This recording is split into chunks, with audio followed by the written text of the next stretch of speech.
This is Adriana from Jack's Mom in Austin, And this is Naya from Lactivist and Louboutins. and we're going to be chatting today about, someone wrote on Instagram boob talk, hashtag boob talk. So we'll be talking about nursing, breastfeeding, places you guys can go to find nursing tops that'll work for you, and just pretty much mom talk. So if you guys have any questions, go ahead and throw them our way, and we'll answer them as best as possible. But mostly Naya will be answering a lot of those questions. I'm gonna go ahead and let Naya talk a little bit about herself, so you guys know some more about her.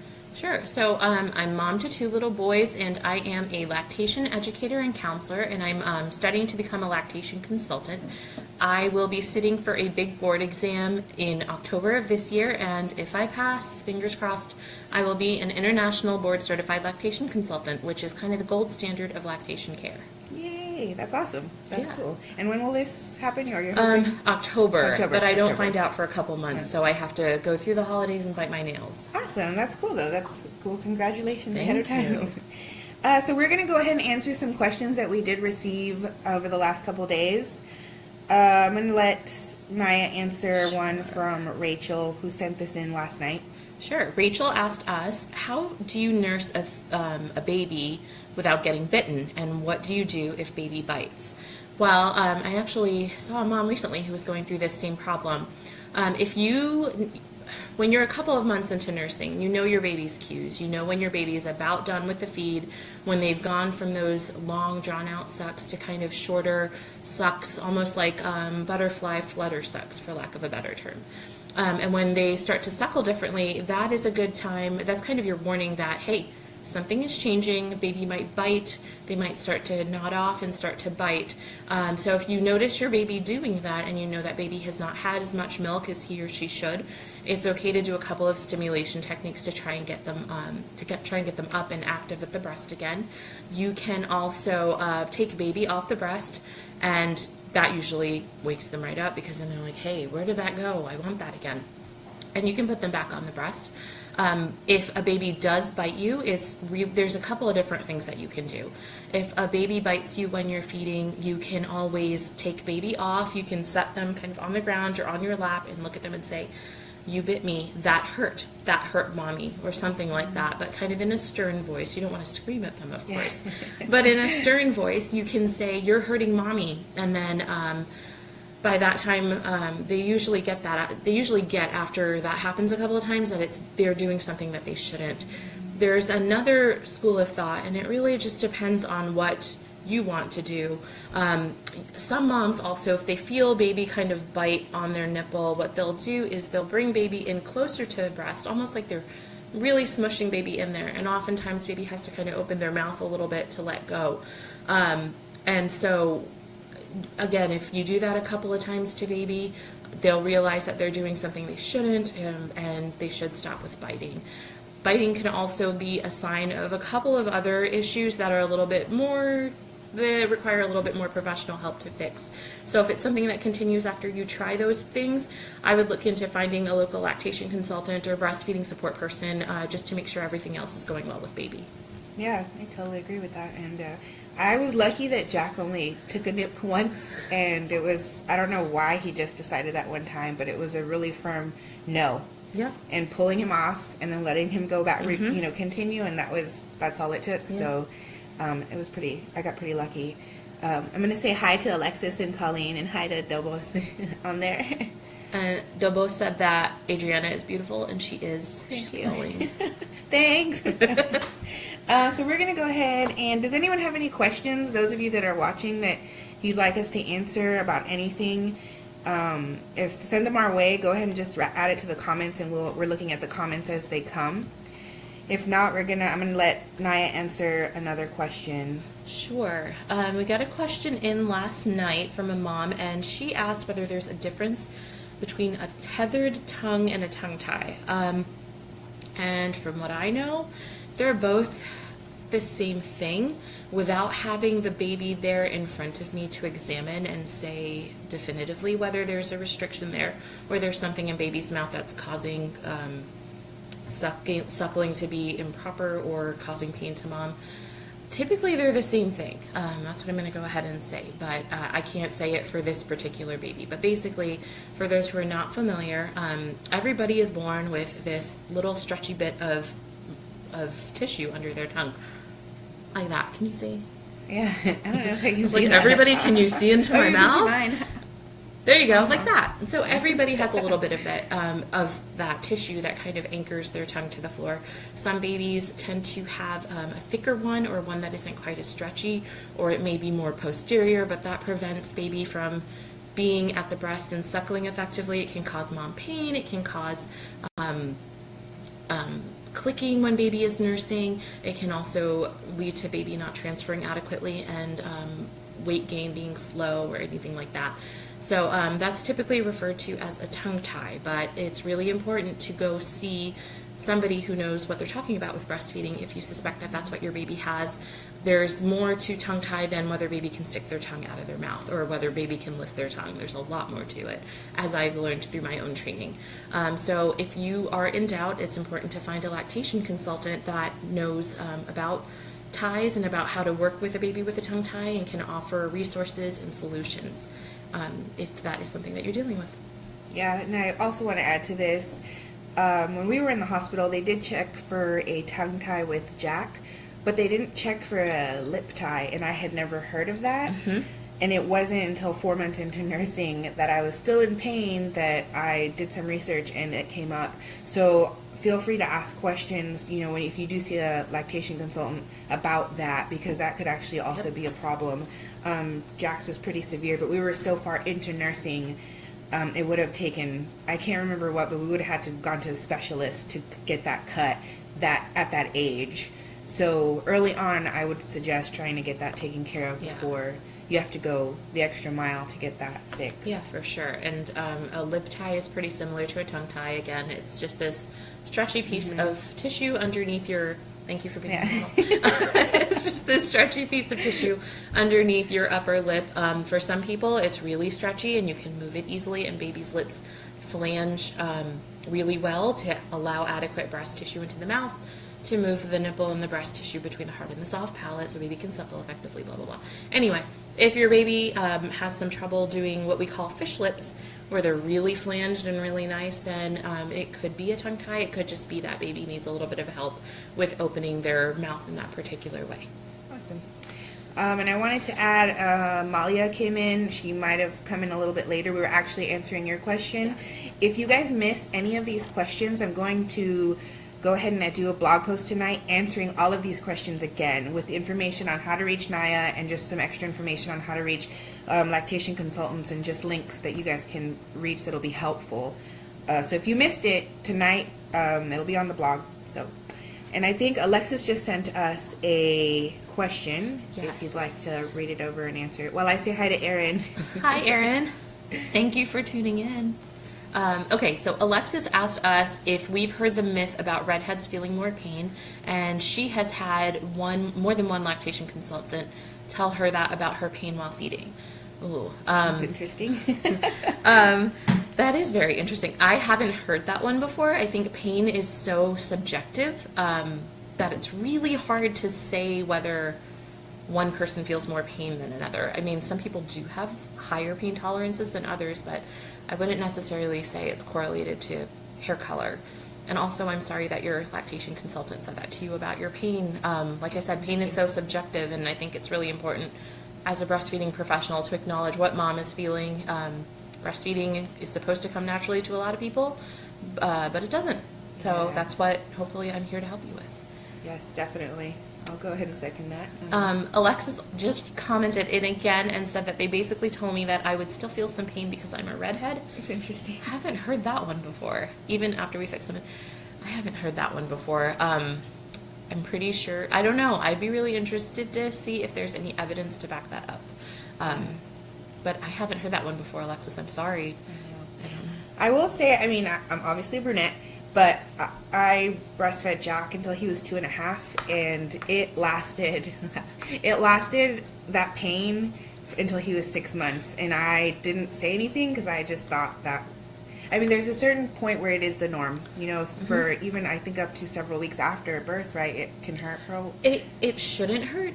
It's pretty normal for it to feel uncomfortable, especially when baby first latches on. So if you kind of like hold your breath for a second while baby latches on, especially during those first few weeks postpartum, that's very normal. But it should never be to the point where you're kind of gripping your chair and white knuckling it throughout the entire feed. That shouldn't happen. Moms shouldn't see a change in color of their nipple. They should not see a change in the shape of their nipple. And any kind of bleeding or cracks or scabs is a sign that you might need some help, someone to step in and just make sure things are going okay. Yeah, and that's good to know. See, I had no clue. Even after I saw a lactation consultant, she was very helpful, but I don't think I was descriptive enough. And she just assumed, you know, it was the pains of nursing a newborn. But it did last for 6 months, and after I know it was rough. I really wanted to quit, but call me when this little one's born. I will. I'll call you in 4 months. I'll call you for number 2. Let's see. We got another question from Erin. I guess I'll just read her comment. I come from a family of a lot of redheads. I've heard that too about redheads and pain. I've also heard the anesthesiologists also have to make different adjustments for redheads. That is really interesting. That is interesting. Okay, now I'm gonna go after we're done with this. I'm gonna go home and look this up because I know. I know. I've honestly never heard that before at all. Thank you for the adorable 2-year-old comment, Angelica. And let's see. Yeah, Alexis has been told that too about pain in redheads. I can see that. Redheads are unique. I love redheads, so I could see how that would totally apply to redheads. So, let's see. Next question, unless anyone has a question. It looks like we're good on questions right now. Just keep sending them our way, and we'll answer them in between. So we had another follower ask Naya where she got her beautiful logo, and the logo we're talking about is hopefully you guys can see it. Yeah, there we go. It's beautiful. It's a gorgeous logo. So it's actually a picture of me nursing my my youngest child, and I took it.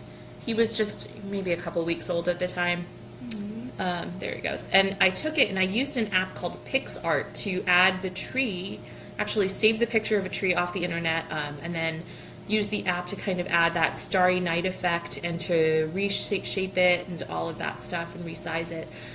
If you go to my Facebook page, there's actually, maybe it's shared even in this picture, in my profile picture, but no, if you go to my Facebook page and you click on my profile picture, in the caption it'll say for instructions on how to make your own, and then there's a long link to another picture.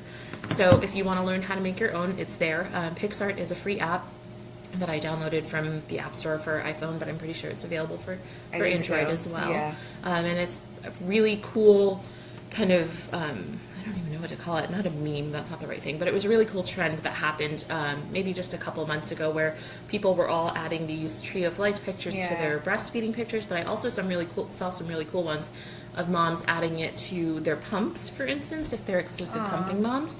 And so I really liked that it could be inclusive to moms no matter how they feed their babies. That is really cute. And I've actually also seen a version for pregnant moms on their bump, the baby. That's cute. Yeah. That's really cute. Yeah, I thought that was really interesting. I was like, oh.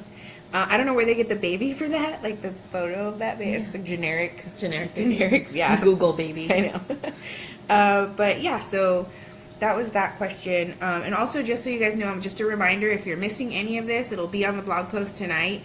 Any of your questions, if we've already covered it, you'll be able to read it tonight and have an answer. And I'll also link to how to do the logo on the blog post, so you guys can go and do it yourself. So I guess, anything else you want to talk about? Yeah, I thought we could talk about a couple of breastfeeding myths. And I'm going to throw this out to the 7 people that are watching right now. Tell me the craziest breastfeeding myth that you've heard. Oh, can you please talk about weaning? Oh, we got a question from Angelica. Yes, we can talk about weaning. So I know Angelica. I actually met her through my blog, 3 years ago, was it, Angelica? Yeah, I was pregnant with my second, and I met her through my blog, and she's an amazing mama of 2 boys, just like me and just like you. Yeah. And so she's currently nursing her 2-year-old, and she wants to talk about weaning. So when I weaned both my boys, my oldest was 21 months, and my youngest was about 2.5. And I just took their leads, and once I noticed that they were starting to drop, it was V. once I noticed that they were starting to be less and less interested in weaning, I kind of took their cues. And when there were times that they wanted to nurse and I didn't particularly want to, or it wasn't the right time, I would offer food, a snack, or some water. And I noticed that a lot of times they were thirsty, and the first thought was to come to mom and to latch on and to get milk that way. But if I gave them another form of milk, whether it's cow's milk or almond milk or whatever kind of milk you drink, or a sippy of water, then that would often take care of it. And so we very slowly kind of went down that path, and we were down to just feeding at bedtime. And that was a quick, like 2-minute thing. And even that I started to kind of slow down on. That was definitely the hardest one to cut for me. And instead of nursing to sleep, well, we would just kind of snuggle to sleep. And so he would, my youngest especially, he would want to nurse, and I would just kind of cuddle him and pat him to bed, or I would tell him that I had an ouch or a boo-boo and I couldn't nurse him, and so we would just kind of pat him to sleep, and that helped.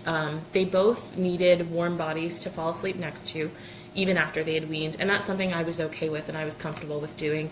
We definitely practiced a more attachment style of parenting with family beds and closeness with baby, and that's just something that works for us. I know it doesn't work for everybody, but that is what I did with weaning.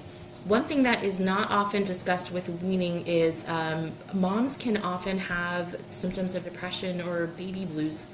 I don't want to call it baby blues because it's definitely more than that, but symptoms of depression when you wean, whether your baby is 6 months old or 6 years old. So it's quite possible that you may notice a change in your mood. You may notice yourself sadder or more angry.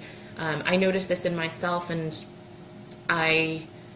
I decided, I took it as a sign. I wasn't really quite ready to wean when we had originally started, so I kind of ramped back up with our feedings, which sounds totally counterintuitive, but it's just what I felt was the right thing to do for us. And so I picked back up with like another feeding a day, and then a couple of weeks later, he was showing those signs again that he was ready to wean, and I was more comfortable with it this time, and we very, very gradually and slowly weaned.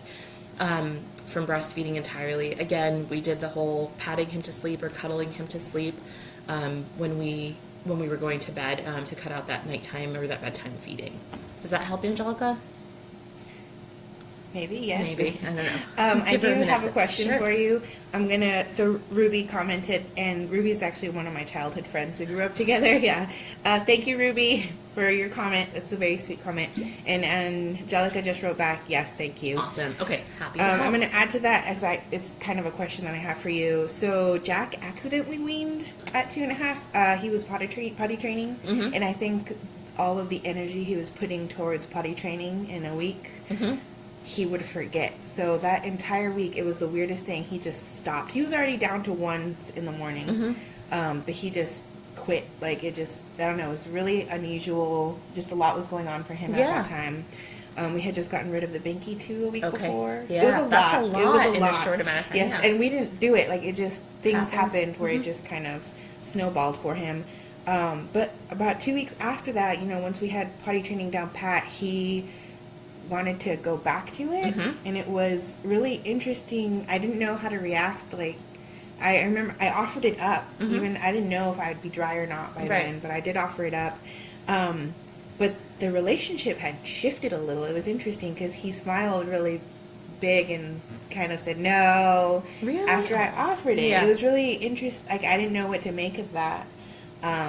And I mean, do you feel like that was the right, like, to offer it and see? I think it was fine. That's probably what I would have done too, especially if he was showing signs that he wanted to do it again, and if you were willing to do it, then absolutely. I think breastfeeding is a relationship between two people, and it needs to be working for both people. And so if it wasn't working for you, or if it wasn't working for him, then maybe it was time to reevaluate things. And that's so important especially to hear. Because I think for some moms, you get this guilt, like, I need to do it. It needs to happen. And I mean, I feel if you're done, sometimes you're done, And the fact that you've tried, even if it's 2 months in, even if it's 6 months, 2 years, the fact that you've done it, that's great. Yeah, so. Absolutely. Let's see. We have a question from Amanda. Hi, Amanda. Let's see. Do you want to read it? And then Sure. She wrote, after her first child weaned himself at 10 months, she got a severe yeast infection that lasted several weeks, Despite seeing her doctor and using meds, she was told that it was her body adjusting to him weaning. Is that normal, and is there also a way to avoid that problem? As far as it being normal, I know that your hormones change when it comes to weaning, so it's quite possible that it is related to the weaning. You may have had some sort of a slight yeast overgrowth. We have candida yeast all the time in healthy volumes, I guess you could say. But sometimes they tend to go high or low, and that's when we notice yeast infections or thrush or what have you, different manifestations of a overgrowth of yeast, basically. And so it's quite possible that weaning, along with maybe something else that was going on at the time, whether you were consuming too much sugar, or maybe it was the summer and you were in a wet bathing suit too long, or who knows what. It could have been some other environmental factor that sort of pushed you over the edge. As far as what you can do to avoid that again, you can take a probiotic. If you take a good probiotic while nursing, that will help kind of balance your system out if you do have any kind of overgrowth. It's good to take it when you are also taking antibiotics, because oftentimes antibiotics will kill off all of our gut flora, and it's important for us to have some gut flora to maintain a good level there and to avoid things like an overgrowth of yeast. Oh, that's rough. I'm sorry. Rough. I know that sounds horrible. I'm sorry, Amanda. To have to deal with a little one. So the next question I actually have some input on. It's more of a mommy question, I guess, but we can both obviously answer it. We're both moms, so we can both answer it. We're experts. So Ruby's asking tips on getting her 2-year-old to drink something more than milk. That's all that she wants to drink. If I give her something else, she'll throw it at us. That's her. Yeah, I know. It's like, yeah, that's typical. That's her favorite. My milk, my milk. Of course, it makes her constipated. It's horrible, and I don't want to do that. She drinks a lot of milk. Yeah. So that's a good question. Yeah, especially because it constipates her. I was going to say that, if she... So our pediatrician had recommended that we actually give Jack whole milk because he is smaller. He's on the smaller side, which is not typical. Most of them will say if your child is on the curve, if they're growing well, drink, X amount of milk, which is appropriate for their age, whatever. But because Jack was smaller, they did encourage it. But because she is getting constipated... one of our other friends in our little play date group, her little boy had the same issue, and it was only milk, no water. And what they suggested she do, or her pediatrician suggested she do, and it worked. It lasted a couple days. Is slowly, so start with whole milk if that's what she's drinking, or whatever she's drinking, 2%, whatever, and slowly start to water it down. So if you start with whole milk, go to 2%, then 2%, 1%, then skim milk. And then start adding water, and little by little that flavor's she's not gonna want it anymore, and you can actually transition her to water. So I think that's probably the easiest thing, and it doesn't last very long. It literally, like, in 3 days he was done, and he was drinking tons of water. And they didn't take milk away completely. They still gave it to him, but it was definitely limited to what was appropriate for his age and his height, So I think that is helpful if you have any other pointers. No, that's actually what I was going to suggest, just watering it down a little bit every day, so that way she's getting more than just milk, but it's still a flavor that she's familiar with and something that she'll drink. Yeah, definitely. And thanks for watching on your lunch break. I just saw that you're going back to work. Thank you for tuning in, Ruby. I hope we were able to help. Yeah, thank you. So I guess you want to go ahead and talk about what you're going to talk about? Sure. So I have a couple of topics that I thought I would talk about. And so I know that Adriana is expecting her second, and I don't know if we have any other pregnant mamas watching, but one thing, I wrote a blog post a couple weeks ago, and it's pretty, I don't know, I've gotten good feedback on it, so unless people are just, joking with me, just being polite, I thought it would be something that we could talk about today. So I wrote a blog post on nursing bras, and there seems to be a lot of confusion out there about when to get it, where to get it, how to get measured, who do I go to, all of that. So there's a lot of information out there for sure on when to buy a nursing bra and when you should get it. A lot of times you'll read that you should get it at some point during your pregnancy because your breasts are growing, and of course they are. They're growing. They're getting all of the milk-making ducts and stuff are growing, and the stuff, milk-making stuff is going on in your breast during pregnancy, and they are going to increase in size. A lot of moms notice that they are they're very sensitive too. They may be tender to the touch. Your nipples may be sensitive. If your bra brushes up against it, or your towel after a shower, you might be like, oh my gosh, what was that? Totally normal. If you want to buy a bra while you're pregnant, look into potentially getting a maternity bra. They're often made out of cotton and they don't have underwire in them, so they may not be as supportive for girls or for your girls if they are a little on the larger side. But they are really, really, really comfortable. And I wore one during both pregnancies. And it's pretty much the only bra I wore, like, from second trimester on. I know that sounds really gross. I promise you. I washed it. It didn't stink. We were good. But it was super comfortable. It had wider straps as well, so it felt better on. It didn't feel like anything was digging into me. It had soft cotton linings, and what I really liked about it is that it had an extra set of hooks and eyes. So as my rib cage expanded, or not my rib cage expanded, as my breasts got bigger, I could kind of open up the bra more and adjust it to where I was at that particular point. And so that lasted me throughout the rest of my pregnancy. If you don't want to purchase a maternity bra, consider getting your favorite bra, maybe in an extra cup size or even 2 cup sizes up to allow for that growth during pregnancy. As far as when to get your nursing bra, there's a lot of information out there about getting measured in your 3rd trimester, and that's a great time to go ahead and do it somewhere late in your 3rd trimester, 36 weeks or so, maybe 34 weeks and later than that. But what you have to remember is that you're buying a bra based on what size you are then. After your baby is born and after your milk volume increases, which happens typically around days 2 or 5, you could go up an extra cup size or 2 even then. So you may end up buying a nursing bra that only fits you for a little while or doesn't ever fit you while you're nursing. That's not very helpful though. It's like, well, okay, well then when do I buy my bra? Do I wait? What am I supposed to wear postpartum then? So I would ideally wait to buy your nursing bra until after baby's arrived. Like I said, your milk volume increases anywhere between day of life 2 to day of life 5, or even a little bit later for some moms. And it'll go up anywhere between 1 cup size to 2 cup sizes from where you were at the end of pregnancy. A few weeks after birth, then, after breastfeeding is getting regulated and your supply starts to regulate, you may notice that your breasts kind of get a little smaller. They don't necessarily get smaller because you stop making milk. It's just that your body has realized you're making milk for 1 baby and not for 4. Mm-hmm. So they will probably no longer feel gigantic. They may no longer feel hard. They've almost settled down a little bit. And I think that's a really good time to get a nursing bra. You will likely stay at that size that you are for the next several months to even several years while you're nursing, depending on how long you go. For those first few days and weeks postpartum, it's like the 24/7 buffet. I mean, you can attest to that. It's mom's cafe, 24/7. Don't freak out when that happens. Service. I did. Yeah. I was saying I did. It's very, very expected. It's totally normal. You want something that's comfortable because you're going to be feeding a lot, and you want something that you can access your breasts really quickly because nobody likes to hear a screaming newborn, especially not a new mom. Even now, sometimes we'll have babies and they'll cry, and I'm just like, oh my gosh, this baby. What does it need? It needs something. Here's my boob. Hurry up, give it the breast. So what you really want is something that's comfortable. You want something that is durable as well, because you're probably going to end up getting peed on or pooped on or spit up on, or your milk will leak or something. So you want something that's not going to fall apart in the washer. I lived in nursing tanks. The ones that I really loved were from Target. They were like $20 each. They go all the way up to a size XXL, and I believe they even have plus sized ones now, which is really nice. That is nice. Very nice. I like them because they kept my belly covered. I could just unclip something if I needed to feed somebody. Feed the baby. If I needed to feed the baby.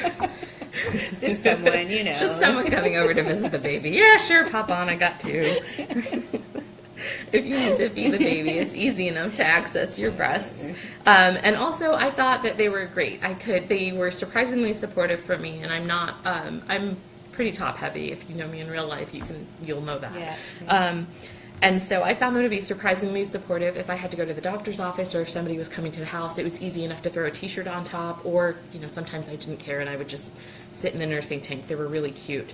I also really liked that the sizing on them was a no-brainer. It was small, medium, large, extra large, 2XL. And so I didn't have to be like, oh, am I a 36? Am I a 38? Yeah. So I go up to a 40. It's just whatever size I was in t-shirts before having baby is the same size I was in the nursing tanks. Mm-hmm. So I really love those nursing tanks. And so that's it. Let's see. Erin added that these nursing bras are my absolute favorite. Oh, okay, Oh, great. a link. Okay, awesome. Yeah, that's so helpful. Thank you for that. I was actually going to ask, where would you recommend we get some nursing bras? Sorry, guys, for my alarm there. And Erin wanted to suggest, and she says she has 6, even almost at 11 months postpartum. It's all she's worn. They're so comfortable and supportive.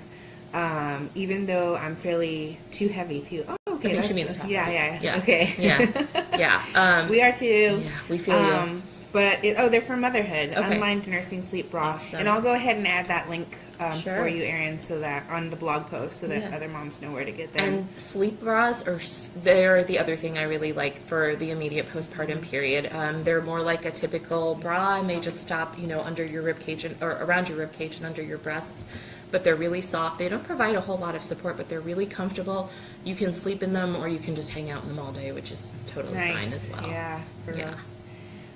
So that's a good place to get nursing bras. And then, is there anywhere else you'd recommend going to get nursing bras? Yeah, I have a couple of places that I really like. It depends on what kind of bra that you're looking for. I wore a lot from motherhood too, just because I like those.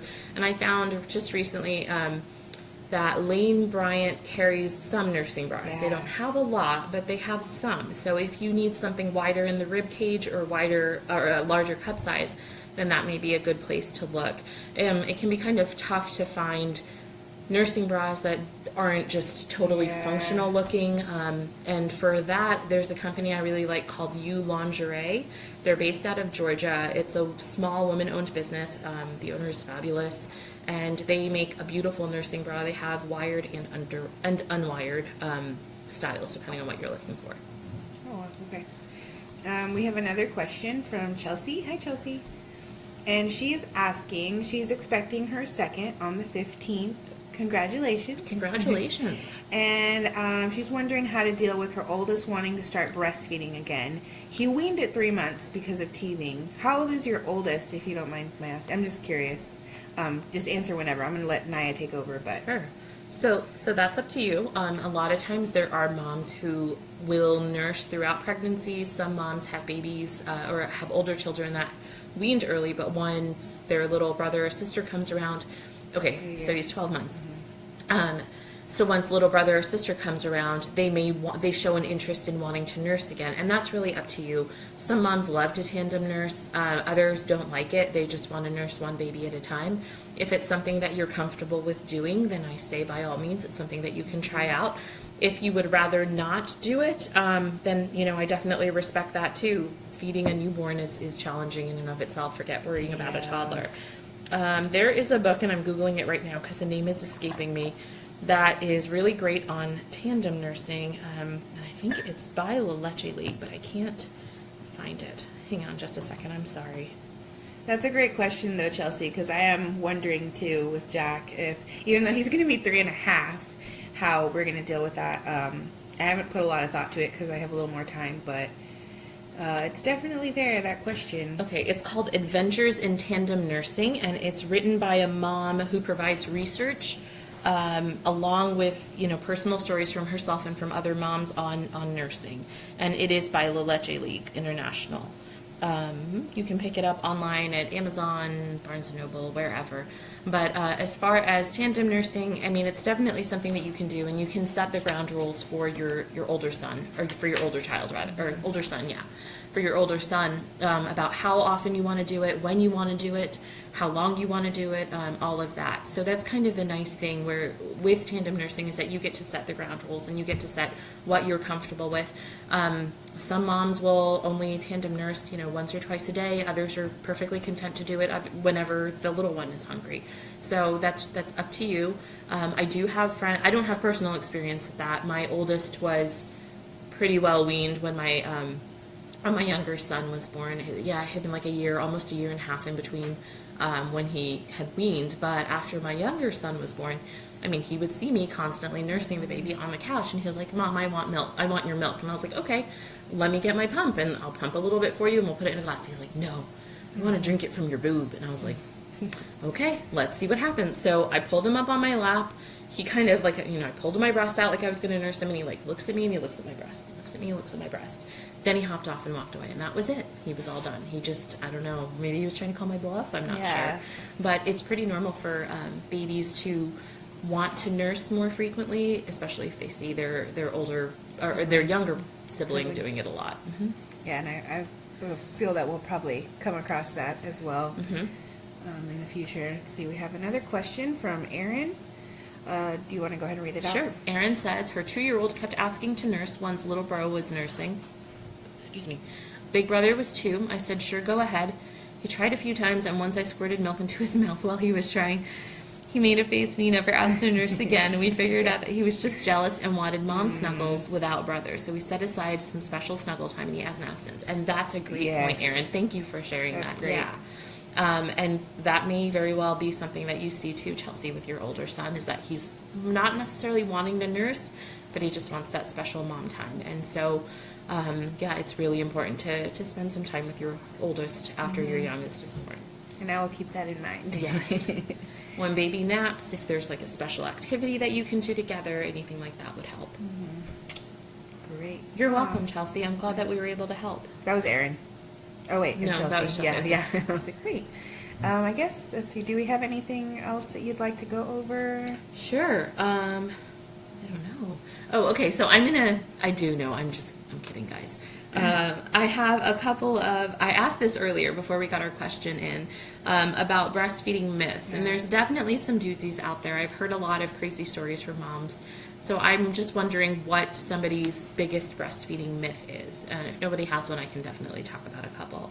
So I'm going to wait a minute here and talk awkwardly while we see if anybody has some questions. Yeah, I'm actually curious. Sure.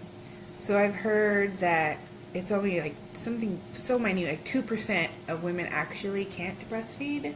I feel like that is a loaded comment, if that makes sense, because I think it minimizes what, some women go through. Totally. To try and breastfeed.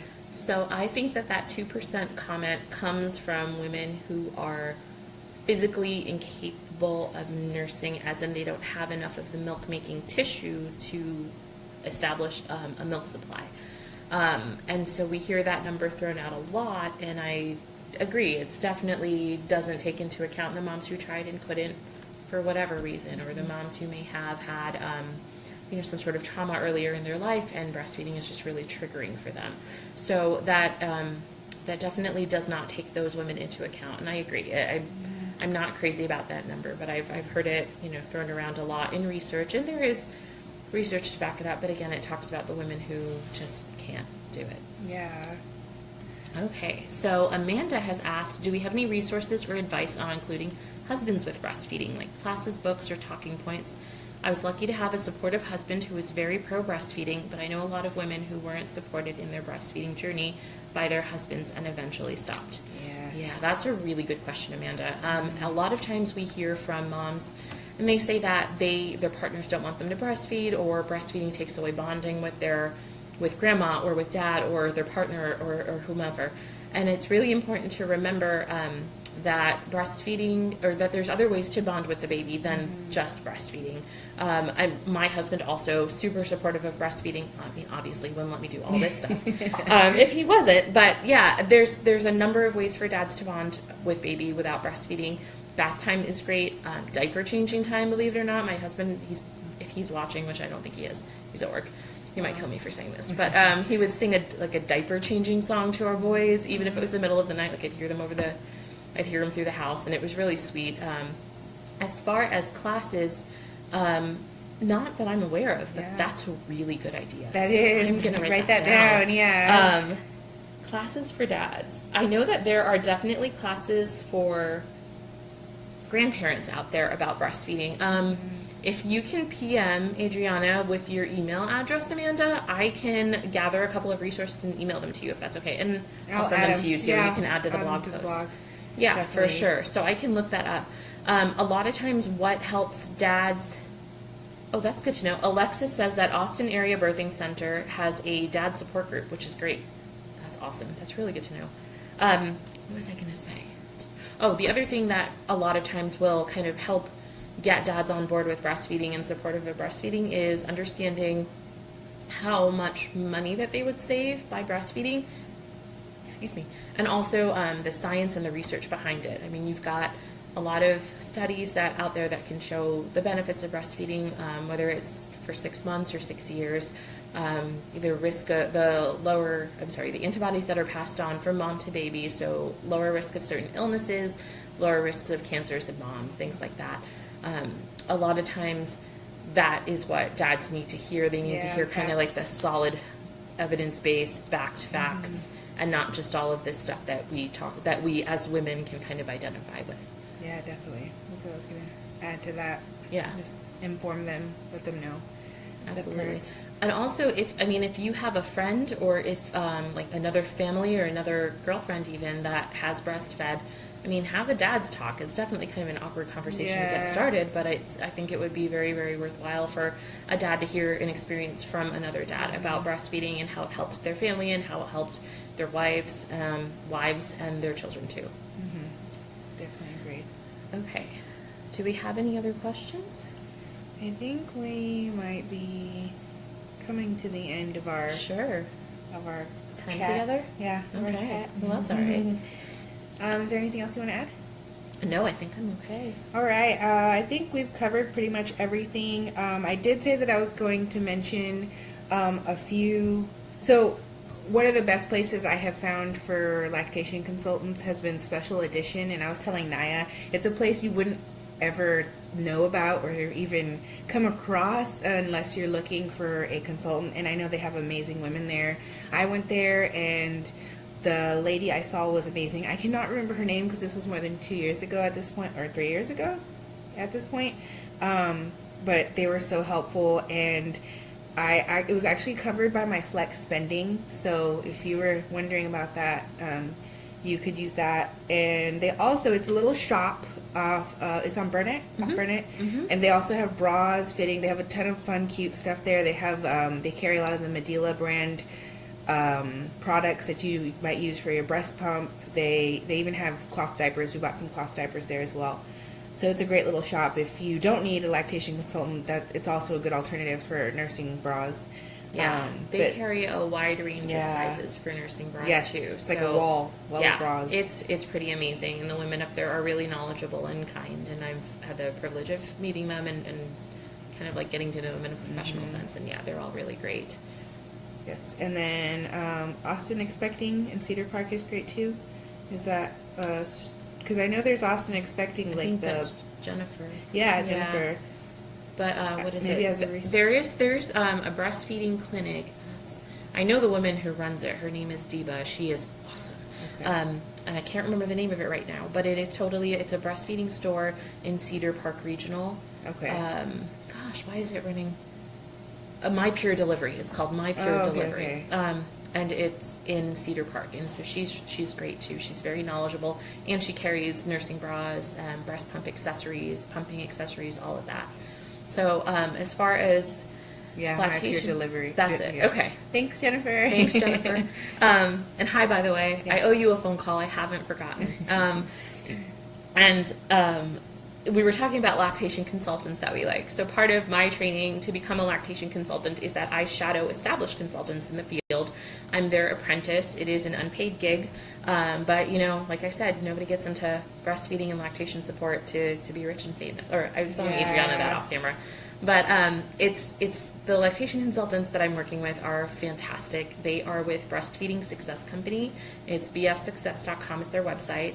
If you ever need lactation help, they have a small office in South Austin that you can have a clinic or you can have an appointment with, or they also do home deliveries. And for me, that was kind of the game changer for me. I had seen several lactation consultants, and this was just outside of Fort Worth in Texas. And they were great. I would see them in their office, and we'd nurse on this great chair, and we'd have a nursing pillow. Excuse me, my Coke's making me really burpy. I don't think that one through. So we'd have, the nursing stool and a great chair and a great pillow and everything. But then when I would get home, I'd sit on my couch with my nursing pillow, and I was like, how do I do that again? I don't have all those great things. So when the lactation consultant came out to my house and showed me how to nurse on my couch with my pillow and in my bed, that was kind of that was a game changer for me. So home visits are fantastic, and we can spend as long as you need helping you and making sure that you and baby are comfortable with what we're talking about and making sure baby's transferring well and all of that stuff. And so chances are that if you call them, I might show up there too, so don't be too surprised. Cool. That's good to know. And I'll add that all to the blog, of course. Let's see, and I think, I think that's about it. I think we're good. Awesome. And since we were talking about her anyway, Jennifer, she is the owner of Austin Expecting, which is a great resource for new and expecting parents. You should check her out. I'll go ahead and link her to the blog just because I know she has a lot of services that are really beneficial to new parents. And she has a community calendar for breastfeeding classes, just different parenting classes and meetups and things like that, so you can kind of find your mama tribe and other like-minded people to get on this crazy motherhood journey with. I know. It'll be great. Yes. So I guess that's it. And thank you guys for joining in. We appreciate you spending time with us, several of you that did throughout the whole thing. And like I said, if you missed any part of this, it'll be on the blog tonight. All your questions answered with links. So it's hopefully easy to maneuver through. That's it. I guess we're signing off. This is Adriana. Bye. This is Naya. Thank you for tuning in.